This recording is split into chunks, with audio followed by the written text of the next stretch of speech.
when, where, why, কখন, কোথায়, কেন।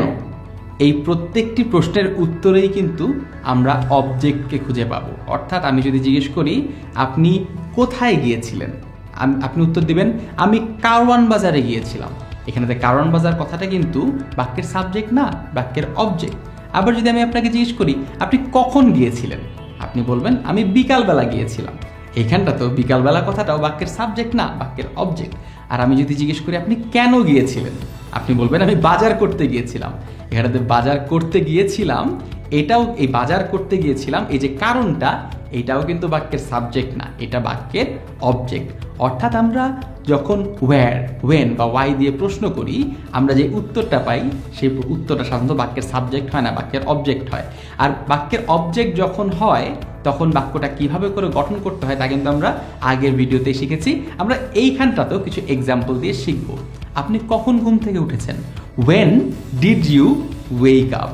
উত্তরটা আগে উত্তর থেকে চিন্তা করি যে I woke up at 6 o'clock. I woke up at 6 o'clock. woke কথাটাকে যদি আমরা ভাঙি, যেহেতু পাস্ট ফর্ম ম্যাচে যদি ভাঙি তাহলে কি হবে? did wake. woke-কে যদি ভাঙি তাহলে পাবো did wake. তাহলে কিভাবে করে করব? এই যে আগে সিস্টেমটা শিখেছিলাম, সবার আগে WH শব্দটাকে নিয়ে আসি।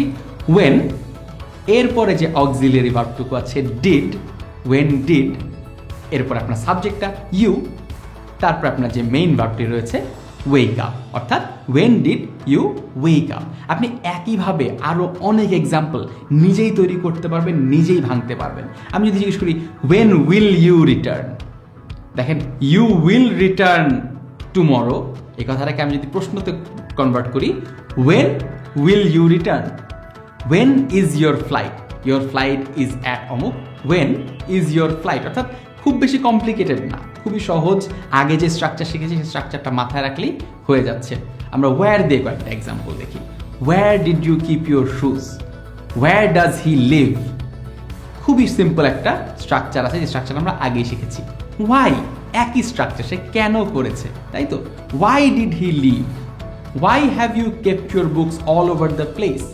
অর্থাৎ আমরা ওয়েন, ওয়্যার এবং ওয়াই এর যে স্ট্রাকচারটা আছে সেটা খুব সহজে শিখে ফেলেছি। আমরা এর আগে অবজেক্টের যে স্ট্রাকচারটা শিখেছিলাম সেই একই স্ট্রাকচারটি ব্যবহার করতে হবে। প্র্যাকটিস ইজ দ্য কি, যত বেশি প্র্যাকটিস করবেন তত বেশি সাবল্যতা আসবে।